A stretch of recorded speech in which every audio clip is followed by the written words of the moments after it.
Hello everyone, welcome to Khandelkar academy. इस lecture में हम मध्य प्रदेश का स्वाधीनता संग्राम में मध्य प्रदेश का योगदान के बारे में डिस्कस करेंगे। स्वतंत्रता संग्राम में मध्य प्रदेश का क्या योगदान रहा है उसके बारे में जानेंगे। देखिए, एमपी हिस्ट्री से आधुनिक हिस्ट्री जो है, मॉडर्न हिस्ट्री से ही क्वेश्चन पूछे जाते हैं, तो ये वाला लेक्चर बहुत ही इंपॉर्टेंट होगा और एमपीपीएससी के सिलेबस के अकॉर्डिंग होगा। इसके पहले हमने मध्य प्रदेश के इतिहास की महत्वपूर्ण घटनाएं और प्रमुख राजवंश वाले टॉपिक डाल रखे हैं, आप हमारे चैनल की प्लेलिस्ट में जाके देख सकते हैं। इस लेक्चर में हम मध्य प्रदेश का स्वाधीनता संग्राम में क्या योगदान रहा है मध्य प्रदेश का, उसके बारे में डिस्कस करेंगे। यह लेक्चर फैक्ट के रूप में होगा और पूरे इंपॉर्टेंट जो पूछे जाते हैं वो डिस्कस करेंगे हम। तो फ्रेंड्स, हमारे इस चैनल को सब्सक्राइब कर लेना है और वीडियो को शेयर करना बिल्कुल ना भूलें, बेल आइकन को भी प्रेस करना है। तो फ्रेंड्स, आइए शुरू करते हैं। स्वतंत्रता आंदोलन में मध्य प्रदेश का क्या योगदान रहा है तो उसको डिस्कस करते हैं। तो देखिए, पहला फैक्ट, देश में भारतीय राष्ट्रीय कांग्रेस की स्थापना। देश में भारतीय राष्ट्रीय कांग्रेस की स्थापना 28 दिसंबर 1885 को हुई थी। 1885 को बंबई में की गई थी। बंबई में गोकुल दास तेजपाल संस्कृत विद्यालय में की गई थी। विद्यालय का नाम भी याद रखना है, गोकुल दास तेजपाल संस्कृत विद्यालय में की गई थी। यह संस्था लोगों में राजनीतिक चेतना व मार्ग प्रशस्त करने लगी थी। तो इंपॉर्टेंट है, यह पूछा जा सकता है, यह जो संस्था थी लोगों में राजनीतिक चेतना का मार्ग प्रशस्त करने लगी थी। तो इंपॉर्टेंट है, पूछा जाएगा। तो देश में भारतीय राष्ट्रीय कांग्रेस की स्थापना 28 दिसंबर 1885 में बंबई में गोकुल दास तेजपाल संस्कृत विद्यालय में की गई थी। तो ये फ्रेंड्स एक फैक्ट याद रखना है जो पूछा जाता है। अब बात करते हैं मध्य प्रदेश के संदर्भ में जो जो इंपॉर्टेंट है उसको डिस्कस करेंगे। मध्य प्रदेश कांग्रेस का दूसरा अधिवेशन 1886 में कोलकाता में हुआ था। दादा भाई नौरोजी की अध्यक्षता में हुआ था। वहां जो अधिवेशन हुआ था उसकी अध्यक्षता दादा भाई नौरोजी की अध्यक्षता में संपन्न हुआ था, जिसमें मध्य भारत के नेताओं में, याद रखना है अपने यहां से कौन कौन नेता गए थे भाग लेने के लिए, तो मध्य भारत के नेताओं में बापूराव, उसके बाद है दादा किन खेड़े, नाम आ सकता है इनका, बापूराव, दादा किन खेड़े, गंगाधर चिटनिस व अब्दुल अजीज आदि ने भाग लिया था। अब्दुल अजीज आदि ने भाग लिया था। तो कांग्रेस का पहला अधिवेशन बंबई में हुआ था, कांग्रेस का दूसरा अधिवेशन कोलकाता में हुआ था 1886 में, दादा भाई नौरोजी की अध्यक्षता में संपन्न हुआ था। और मध्य भारत के नेताओं में बापूराव, दादा किन खेड़े, गंगाधर चिटनिस व अब्दुल अजीज आदि ने भाग लिया था। तो इनका नाम पूछा जा सकता है फ्रेंड्स, मध्य भारत के कौन से नेता आए थे, तो इनके नाम है ये, याद रखना है इनको। नेक्स्ट फैक्ट डिस्कस करते हैं। उसके बाद देखिए, जब 1891 में कांग्रेस का सातवां अधिवेशन इस क्षेत्र के भूभाग में नागपुर में हुआ था। इंपॉर्टेंट है, नागपुर में हुआ था कांग्रेस का सातवां अधिवेशन। हम मध्य प्रदेश के संदर्भ में ही डिस्कस कर रहे हैं, बाकी आप मॉडर्न हिस्ट्री में तो पूरा कांग्रेस के पूरे अधिवेशन को आपको पढ़ना ही पढ़ना है, लेकिन ये मध्य प्रदेश के संदर्भ में जो भी इंपॉर्टेंट है उसको हम डिस्कस कर रहे हैं। तो 1891 में कांग्रेस का सातवां अधिवेशन नागपुर में हुआ था। तब इस क्षेत्र के लोगों में राष्ट्रीय चेतना के प्रति जागरूकता आई थी। तो जब इस क्षेत्र के लोगों में राष्ट्रीय चेतना के प्रति जागरूकता आई थी, और जो ये सातवां अधिवेशन हुआ था नागपुर में, इसकी अध्यक्षता पी आनंद चार्लू ने की थी। तो ये भी याद रख सकते हैं। अब आगे चलते हैं। उसके बाद देखिए, बाल गंगाधर तिलक के प्रभाव में मध्य भारत और मालवा आदि क्षेत्रों में गणेश उत्सव व शिवाजी उत्सव आदि के माध्यम से राष्ट्रीय चेतना का प्रसार किए जाने लगा। तो इंपॉर्टेंट है, पूछा जाता है, बाल गंगाधर तिलक के प्रभाव से गणेश उत्सव का आयोजन किया जाता है और शिवाजी उत्सव आदि के माध्यम से राष्ट्रीय चेतना का प्रचार किए जाने लगा था। तो ये दो उत्सव मनाए जाते थे, गणेश उत्सव और शिवाजी उत्सव। इसके माध्यम से लोग भीड़ इकट्ठा होती थी, वो मिलते थे, बातें किया करते थे और राष्ट्रीय चेतना का प्रचार किए जाने लगा था। तो ये समझ में आया आपको, ये क्वेश्चन पूछा जाएगा बाल गंगाधर तिलक के प्रभाव से। इंपॉर्टेंट है, याद रखना है। उसके बाद देखिए क्या होता है, खंडवा में सुबोध सिंधु नामक एक समाचार पत्र का प्रकाशन प्रारंभ होता है। तो खंडवा से सुबोध सिंधु और जबलपुर से जबलपुर टाइम का एक प्रकाशन प्रारंभ किया गया।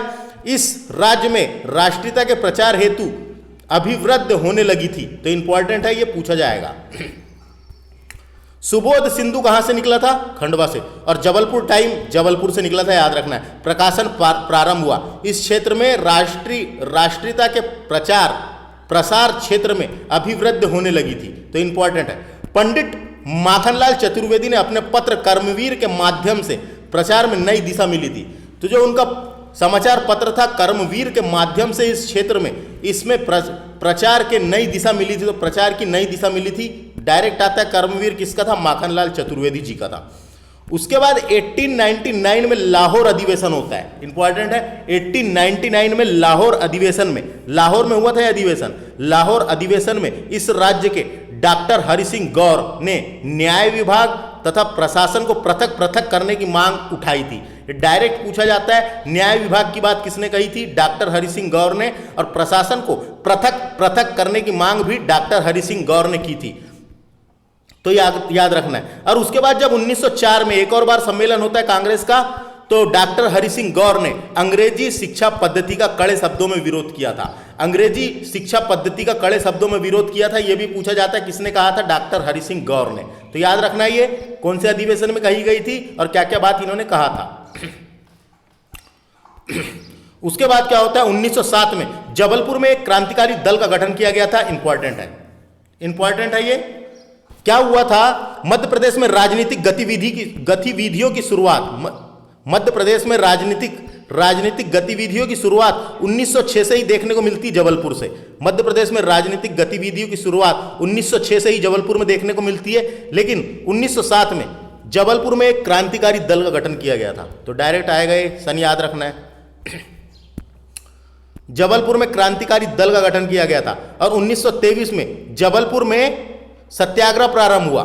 तो क्या होता है उसके बाद? 1923 में जबलपुर में सत्याग्रह प्रारंभ हुआ। ये इंपॉर्टेंट क्वेश्चन है, यहां से बन जाता है। ये तारीख थी 18 मार्च।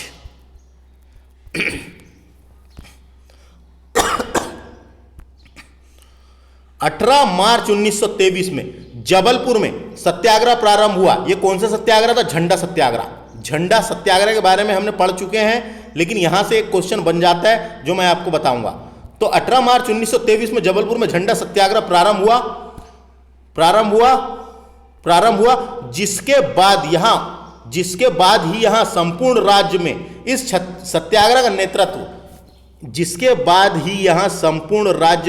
इस सत्याग्रह का नेतृत्व, इनका नाम आता है, याद रखना है फ्रेंड्स, देवदास गांधी, राजगोपालाचार्य तथा राजेंद्र प्रसाद ने किया था। क्वेश्चन पूछा जाएगा 18 मार्च 1923 में जबलपुर में झंडा सत्याग्रह प्रारंभ हुआ। संपूर्ण राज्य में इस सत्याग्रह का नेतृत्व किसने किया था? इनका नाम आता है। तो आपको पहला ऑप्शन मिलेगा देवदास गांधी, राजगोपालाचारी और राजेंद्र प्रसाद। चौथा आंसर रहेगा सभी। तो सभी वाला टिक करना है। तो तीनों का नाम याद रख लीजिए आप। उसके बाद देखिए, यहां पर राष्ट्रीय ध्वज फहराने के कारण सुंदरलाल को 6 माह का कारावास की सजा मिली थी। तो ये इंपॉर्टेंट है, 6 माह के कारावास की सजा मिली थी। तो झंडा सत्याग्रह हमने डिस्कस कर चुके हैं प्रीवियस वीडियो में अच्छे से, तो उसको भी जाके आप देखें। और यहां से एक क्वेश्चन बनता है, इसको भी आपको याद रखना है। इसके बाद नेक्स्ट चलते हैं। देखिए उसके बाद क्या होता है, जबलपुर में ही सेठ गोविंद दास व पंडित द्वारिका प्रसाद मिश्र के नेतृत्व में, जबलपुर में ही सेठ गोविंद दास व पंडित द्वारिका प्रसाद मिश्र के नेतृत्व में 6 अप्रैल 1930 को नमक सत्याग्रह की शुरुआत हुई। कहां से? जबलपुर से। तारीख याद रखना है 6 अप्रैल 1930। यहां पर इस वर्ष प्रारंभ हुए जंगल सत्याग्रह का भी श्री गणेश हुआ। तो यहीं से भी जंगल सत्याग्रह प्रारंभ हो गया था, यानी जंगल सत्याग्रह भी मध्य प्रदेश में प्रारंभ हुआ, जिसमें सेठ गोविंद दास, माखनलाल चतुर्वेदी, पंडित रविशंकर और पंडित द्वारिका प्रसाद मिश्र व विष्णु दयाल भार्गव आदि नेताओं को गिरफ्तार कर उन पर राजद्रोह का मुकदमा चलाया गया था। इन नेताओं को गिरफ्तार कर लिया गया था ब्रिटिश सरकार के द्वारा और उन पर राजद्रोह का मुकदमा चलाया गया था। तो ये फैक्ट को आपको अच्छे से याद रखना है। ये तारीख आती है 6 अप्रैल 1930 को। किन किन ने किया था नमक सत्याग्रह? याद रखना है नाम। आगे चलते हैं और नेक्स्ट फैक्ट। उसके बाद क्या होता है, देखिए उसके बाद क्या होता है फ्रेंड्स, उसके बाद देखिए यहां पे क्या होता है, 1939 से 1945 तक आप जानते हैं द्वितीय विश्व युद्ध चला था। तो यहां पे बात की गई है 1939 से द्वितीय विश्व युद्ध के प्रारंभ हो जाने पर यहीं से गांधी जी ने व्यक्तिगत अवज्ञा आंदोलन की शुरुआत की थी। इंपॉर्टेंट है, पूछा जाएगा कहां से। यहीं से का मतलब जबलपुर से, है ना। तो जबलपुर से ही गांधी जी द्वारा व्यक्तिगत अवज्ञा आंदोलन की शुरुआत की गई थी। तो याद रखना है, इसे ही सविनय अवज्ञा आंदोलन भी कहा जाता है। तो कभी पूछा जाएगा सविनय अवज्ञा आंदोलन की शुरुआत कहां से हुई थी, तो जबलपुर से हुई थी, यही सही है। तो याद रखना है। तो ये फैक्ट आपको समझ में आ गया होगा, कोई दिक्कत नहीं है, पूछा जाएगा कहां से हुआ था करके। तो 1939 में द्वितीय विश्व युद्ध के प्रारंभ हो जाने पर यहीं से गांधी जी द्वारा व्यक्तिगत अवज्ञा आंदोलन की शुरुआत हुई थी, और इसे ही बोल सकते हैं सविनय अवज्ञा आंदोलन। तो याद रखना है जबलपुर से हुआ था। उसके बाद देखिए क्या होता है आगे। मध्य प्रदेश में यानी राज्य में सिवनी जिले से 1961 में स्वतंत्रता आंदोलन का प्रारंभ हुआ। कहां से? सिवनी में भी हुआ था स्वतंत्रता आंदोलन का प्रारंभ। तो इंपॉर्टेंट है ये पूछा जा सकता है। 1920 में इस राज्य में कांग्रेस का खिलाफत आंदोलन की शुरुआत के साथ साथ की गई, जिसमें कांग्रेस की बागडोर प्रभाकर डुंडीराज जाठर और खिलाफत का नेतृत्व अब्दुल गफ्फार खान ने किया था। तो देखिए यहां से कैसा क्वेश्चन बनेगा, मैं आपको बता रहा हूं। तो 1916 में स्वतंत्रता आंदोलन की शुरुआत हुई सिवनी से। तो ये समझ में आ गया आपको, सिवनी से, यहां तक समझ लीजिए। उसके बाद 1920-21 में क्या होता है? 1920-21 में इस राज्य में कांग्रेस ने असहयोग आंदोलन तथा खिलाफत आंदोलन की शुरुआत की। तो ये याद रखना है, कांग्रेस ने असहयोग आंदोलन की शुरुआत की। असहयोग आंदोलन की भागडोर प्रभाकर डुंडीराज जाठर ने संभाली थी, और खिलाफत आंदोलन की भागडोर इसका नेतृत्व किया था अब्दुल गफ्फार खान ने। तो समझ में आया? जिसका पूछा जाएगा फ्रेंड्स उसका जवाब देना है, कोई दिक्कत नहीं है इस क्वेश्चन में। असहयोग आंदोलन का नेतृत्व किसने किया था? भागडोर किसने संभाली थी? प्रभाकर डुंडीराज जाठर। और खिलाफत आंदोलन का नेतृत्व अब्दुल गफ्फार खान ने किया था। तो ये दो नाम मिलते हैं, ये दो नाम याद रखना है।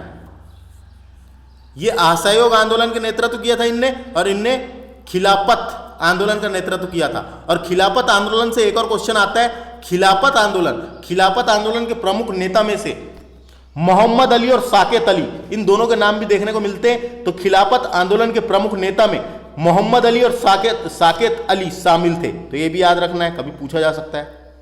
खिलाफत आंदोलन के प्रमुख नेताओं में मोहम्मद अली और साकेत अली शामिल थे। नेतृत्व इनने किया था, लेकिन नेता में शामिल थे मोहम्मद अली और साकेत अली। नेक्स्ट वाला क्वेश्चन डिस्कस करते हैं। 1923 में नागपुर में झंडा सत्याग्रह हुआ। तो देखिए झंडा सत्याग्रह तो अपने हो गया था 1923 में जबलपुर में, लेकिन एक बार पुनः नागपुर में हुआ 1923 में। ये तारीख कब है? ये 17 अगस्त 1923 को नागपुर में झंडा सत्याग्रह का नेतृत्व महात्मा भगवान दीन एवं पूरन चंद्र राखा ने किया था। यह पूछा जाएगा। नागपुर में झंडा सत्याग्रह का नेतृत्व किसने किया था? तो महात्मा भगवान दीन और पूरन चंद्र राका। तो ये नागपुर का है, इसमें कंफ्यूज नहीं होना है। और ये जो अभी पढ़े थे अपन ने, ये जबलपुर का था। कहाँ गया? ये जबलपुर का था जो पूछा जाता है। ये वाले इनके 3 नाम आएंगे, जबलपुर में नेतृत्व किया था। तो जैसा क्वेश्चन बनेगा वैसा जवाब देना है। नमक सत्याग्रह में सिवनी जिले के दुर्गा शंकर मेहता का नाम आता है। गांधी चौक पर नमक बनाकर सत्याग्रह की शुरुआत की थी सिवनी में। नमक सत्याग्रह में सिवनी जिले के दुर्गा शंकर मेहता ने गांधी चौक पर नमक बनाकर सत्याग्रह की शुरुआत की थी। इनका नाम आएगा कहां से की थी? सिवनी से, गांधी चौक पे। याद रखना है। नेक्स्ट क्वेश्चन चलते हैं। तो समझ में आया फ्रेंड्स? उसके बाद नेक्स्ट फैक्ट डिस्कस करेंगे। सिवनी जिले में बंद स्वतंत्रता सेनानियों में सुभाष चंद्र बोस, आचार्य विनोबा भावे, पंडित द्वारिका प्रसाद मिश्र, शरद चंद्र बोस और एच.वी. कामत प्रमुख थे। तो ये इनका नाम याद रखना है।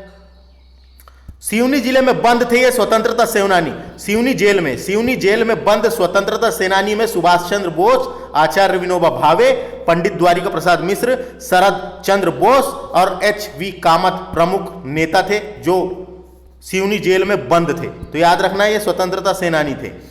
1922 में राज्य में भोपाल रियासत के सीहोर तहसील के कोतवाली में के सामने विदेशी फेल्ट केप की होली जलाई गई थी। विदेशी फेल्ट केप की होली जलाई थी, पूछा जा सकता है ये। विदेशी वस्तुओं का बहिष्कार, विदेशी फेल्ट केप की होलियां जलाई गई थी, सब चीज की होली जलाई गई थी जो भी विदेशी वस्तुएं थी। तो ये याद रखना है, क्वेश्चन पूछा जा सकता है। 1922 में राज्य में भोपाल रियासत के सीहोर कोतवाली के सामने विदेशी फेल्ट केप की होली जलाई गई थी, ये याद रखने वाला फैक्ट। भोपाल में 1938 में भोपाल राज्य प्रजामंडल की स्थापना की गई थी, पूछा जाता है याद रखना है। भोपाल में 1938 में भोपाल राज्य प्रजामंडल की स्थापना की गई थी, जिसमें मौलाना तरजी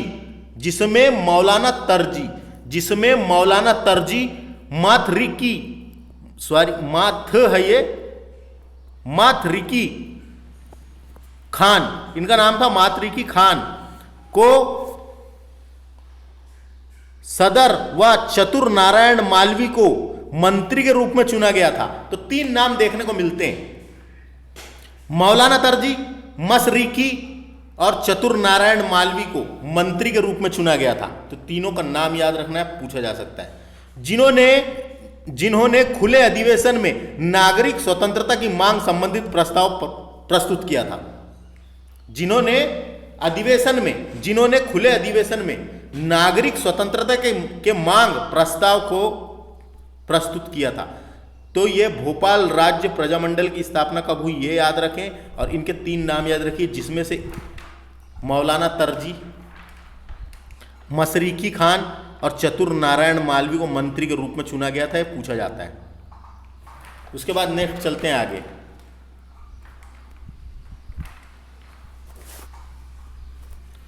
बैतूल जिले के घोड़ा डोंगरी में आदिवासियों ने भी नमक सत्याग्रह की महत्वपूर्ण भूमिका निभाई थी। तो बैतूल जिले में भी नमक सत्याग्रह में घोड़ा डोंगरी इंपॉर्टेंट है नाम।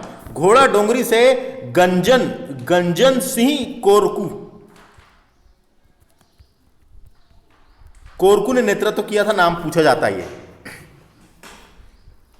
घोड़ा डोंगरी से नमक सत्याग्रह का नेतृत्व गंजन सिंह कोरकू ने किया था, इनका नाम याद रखना है। 1930 में जंगल सत्याग्रह। तो फ्रेंड समझ में आया, बैतूल के घोड़ा डोंगरी से आदिवासियों ने भी नमक आंदोलन की महत्वपूर्ण भूमिका निभाई थी, और 1930 में जंगल सत्याग्रह के आहन पर इस अंचल का हर एक आदिवासी ब्रिटिश साम्राज्य को कड़ी चुनौती प्रस्तुत करने के लिए पहाड़ों और जंगलों की ओर साज और सामान के साथ कूद पड़ा, जिसका नेतृत्व शाहपुर के निकट ये गंजन सिंह कोरकू लिखा है, यहां पे बंजारी लिख दिया है, गंजन नाम था उनका, गंजन सिंह कोरकू आदिवासियों के महानायक थे इस क्रांति में। तो गंजन सिंह कोरकू द्वारा किया गया था, घोड़ा डोंगरी से नाम याद रखना है इनका। तो ये फैक्ट आपको समझ में आ गया, क्योंकि नमक सत्याग्रह और जंगल सत्याग्रह मैंने डिस्कस कर चुका हूं, हमारे चैनल की प्लेलिस्ट में जाके देखें। उसके बाद रतलाम में 1920 में कांग्रेस समिति की स्थापना की गई थी। क्या हुआ उसके बाद? रतलाम में 1920 में कांग्रेस समिति की स्थापना की गई, जिसके प्रथम अध्यक्ष के रूप में मोहम्मद उमर खां को नामित किया गया था। और यहां से राष्ट्रीय आंदोलन का सूत्रपात स्वामी ज्ञानानंद की प्रेरणा से हुआ था। क्वेश्चन आता है, याद रखना है। रतलाम में 1920 में कांग्रेस समिति की स्थापना की गई थी, प्रथम अध्यक्ष के रूप में मोहम्मद उमर खां को नामित किया गया था, और यहीं से कांग्रेस आंदोलन का सूत्रपात स्वामी ज्ञानानंद की प्रेरणा से हुआ था। तो इनका नाम आ सकता है, किसकी प्रेरणा से हुआ था रतलाम में? तो स्वामी ज्ञानानंद की प्रेरणा से हुआ था। यहीं पे 1931 में महिला सेवा दल की स्थापना की गई थी। डायरेक्ट क्वेश्चन आता है ये। 1931 में यहीं से महिला सेवा दल की स्थापना की गई थी। स्त्री सेवा दल पूछा जाएगा, याद रखना है। 1931 स्त्री सेवा दल और 1935 में प्रज्ञा परिषद की स्थापना भी की गई थी। तो इंपॉर्टेंट है, 1931 महिला सेवा दल और 1935 प्रज्ञा परिषद की स्थापना की गई थी। झाबुआ की बात है, झाबुआ में 1934 में प्रजामंडल की सहायता से विदेशी वस्तुओं का बहिष्कार, शराबबंदी, हरिजन उद्धार संबंधित आंदोलन प्रारंभ किए गए थे। कहां से? झाबुआ से। इंपॉर्टेंट है, प्रजामंडल के निर्देश में झाबुआ से 1934 में विदेशी वस्तुओं का बहिष्कार, यह याद रखना है, शराबबंदी और हरिजन उद्धार संबंधित आंदोलन झाबुआ से प्रारंभ किए गए थे, जिसमें अंग्रेजी हुकूमत द्वारा इन स्वतंत्रता सेनानियों पर कहर बरसाए गए। तो अंग्रेजी हुकूमतों ने इन स्वतंत्रता सेनानियों पर कहर बरसाए, इन्हें जेल में बंद कर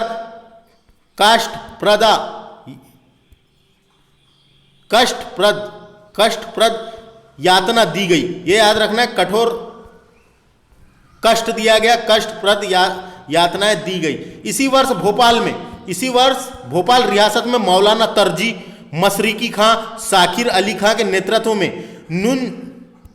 नेतृत्व में अंजुमन खुदाम ए वतन, इंपॉर्टेंट है, पूछा जाएगा, भोपाल में हुआ, भोपाल का ये अंजुमन खुदाम ए वतन तथा मास्टरलाल सिंह, लक्ष्मी नारायण मित्तल, डॉक्टर जमुना प्रसाद मुखरैया, पंडित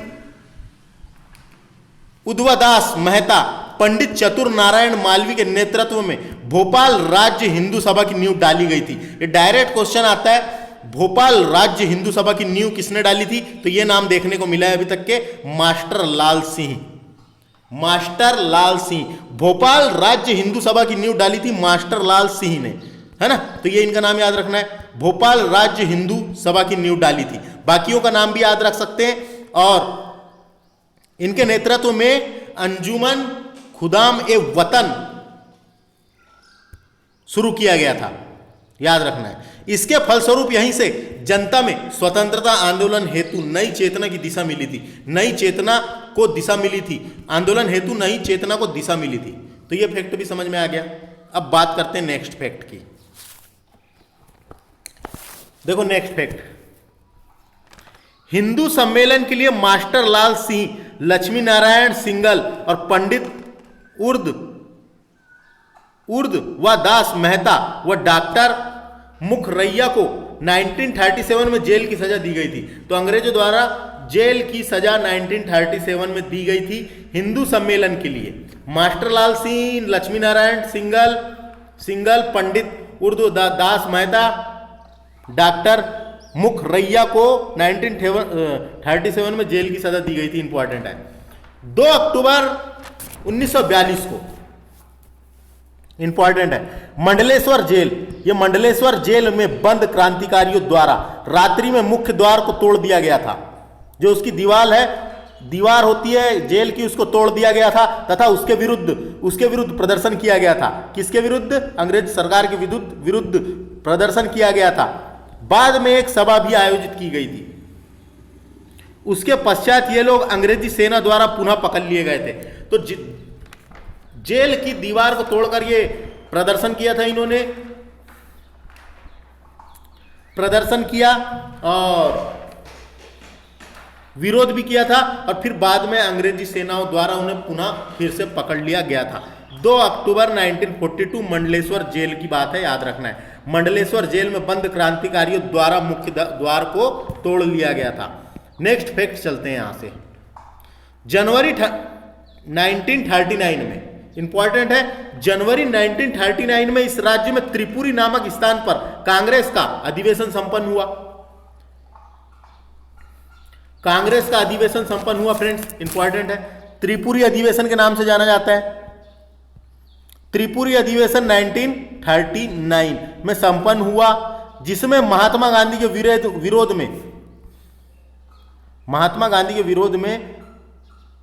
विरोध के बावजूद भी सुभाष चंद्र बोस को इसका अध्यक्ष चुना गया था, जिन्होंने अप्रैल 1939 में इस्तीफा दे दिया गया था। तो देखो मैं आपको यहां से जानकारी के लिए बताता हूं। त्रिपुरी अधिवेशन हुआ था 1939 में। तो वहां पे गांधी जी के समर्थक पाठाभी सीतारमैया को हराया था। यानी गांधी जी ने किसको खड़ा किया था वहां पे अध्यक्ष चुनने के लिए? गांधी जी ने पट्टाभी सीतारमैया को, और उनके अगेन खड़े थे सुभाष चंद्र बोस। सुभाष चंद्र बोस उनके अगेन खड़े थे। तो गांधी जी के समर्थक, गांधी जी ने समर्थन किया था किसको? पाठाभी सीतारमैया को, कि इनको अध्यक्ष चुना जाए। तो सुभाष चंद्र बोस ने पाठाभी सीतारमैया को हराया था। सुभाष चंद्र बोस ने पाठाभी सीतारमैया को हराया था, जो गांधी जी के समर्थक थे। तो अध्यक्ष कौन बने त्रिपुरी अधिवेशन के? सुभाष चंद्र बोस। अध्यक्ष कौन बने? सुभाष चंद्र बोस। लेकिन गांधी जी के समर्थक नहीं थे ये, तो ये ऐसे कुछ मतभेद होने लगे वहां पे कि अध्यक्ष बन गए थे सुभाष चंद्र बोस। तो सुभाष चंद्र बोस ने 1939 में इस्तीफा दे दिया था बनने के बाद, और इस्तीफा जब दिए इन्होंने तो इसका अध्यक्ष बनाया गया था डॉक्टर राजेंद्र प्रसाद को। तो उस टाइम पे फिर डॉक्टर राजेंद्र प्रसाद अध्यक्ष बने। तो क्या आया समझ यहां से? 1939 का त्रिपुरा अधिवेशन जो जबलपुर में हुआ था, उसमें गांधी जी के समर्थक पाठाभी सीतारमैया को सुभाष चंद्र बोस ने हराया था, और बाद में सुभाष चंद्र बोस ने अपना इस्तीफा दे दिया था और राजेंद्र प्रसाद अध्यक्ष बने थे बाद में। तो ये समझ में आया? ये पूछा जाता है यहाँ से, जो मैंने आपको बताया उस तरीके से आपको याद रखना है, समझने वाली बात है। नेक्स्ट चलते हैं अब। जब देश में 15 अगस्त 1947 को स्वतंत्रता मिली, तो देश को स्वतंत्रता 15 अगस्त 1947 को स्वतंत्रता हुआ, मध्य भारत व उसके अंतर्गत सभी रियासतों को मिलाकर मध्य प्रांत नामक राज्य बनाया गया था, तथा पन्ना, छतरपुर, रीवा क्षेत्र को मिलाकर विंध्य प्रदेश बनाया गया था। भोपाल और महाकौशल तथा छत्तीसगढ़ के भूभाग को मिलाकर मध्य प्रदेश बनाया गया था। तो 15 अगस्त 1947 को जब देश स्वतंत्र हुआ तो मध्य भारत और उसके अंतर्गत सभी रियासतों को मिलाकर मध्य प्रांत राज्य बनाया गया। पन्ना, छतरपुर वाले क्षेत्र को मिलाकर रीवा क्षेत्र विंध्य प्रदेश बनाया गया। भोपाल और महाकौशल तथा छत्तीसगढ़ को मिलाकर मध्य प्रदेश बनाया गया। तो ऐसा हुआ था फ्रेंड्स। तो ये आप समझ में आ गए यहां से क्या क्या पढ़े हमने। हमने मध्य प्रदेश का स्वाधीनता संग्राम में क्या क्या योगदान था वो पूरा डिस्कस किए। तो आपको सब ये याद रखना है जितने फैक्ट मैंने बताया। क्वेश्चन कहीं से भी बन सकते हैं, कैसे भी बन सकते हैं, ऑब्जेक्टिव के रूप में बन सकते हैं। तो जो बताया मैंने उसको याद रखना है। बस वीडियो को ध्यान से देखिए, याद हो जाएगा। आपको एक इमेज बन जाएगी, एक कहानी के रूप में बन जाएगा आपके माइंड में कब क्या हुआ था, तो उसके द्वारा आपको याद रखने में थोड़ा सा आसानी जाएगी। और एक दो क्वेश्चन रहेगा, जैसे मध्य प्रदेश में देशव्यापी आंदोलन का नेतृत्व सरदार वल्लभ भाई पटेल जी ने किया था, तो ये याद रखना है। मध्य प्रदेश में देशव्यापी आंदोलन का नेतृत्व सरदार वल्लभ भाई पटेल ने किया था। उसके नेता थे तपस्वी सुंदरलाल। ये उसके बाद और कौन सा एक देखा जाए तो ये आगे हम डिस्कस करेंगे। तो इतने क्वेश्चन थे यहाँ से, इतने क्वेश्चन थे फ्रेंड्स जो बहुत इंपॉर्टेंट थे। मैंने यहाँ पे सारा डिस्कस किया फैक्ट के रूप में। तो आपको हमारा लेक्चर कैसा लगा? इसके बाद एक और लेक्चर आएगा जिसमें हम मध्य प्रदेश का स्वतंत्रता संग्राम में योगदान डिस्कस करेंगे। ये पार्ट पहला है, ये पार्ट पहला होगा। इसके बाद एक और लेक्चर आएगा। उस तरीके से ये सारा टॉपिक क्लियर हो जाएगा और कहीं से भी क्वेश्चन आएंगे तो आप उसको आसानी से सवाल को हल कर पाएंगे। तो मिलते हैं अगले लेक्चर में। धन्यवाद।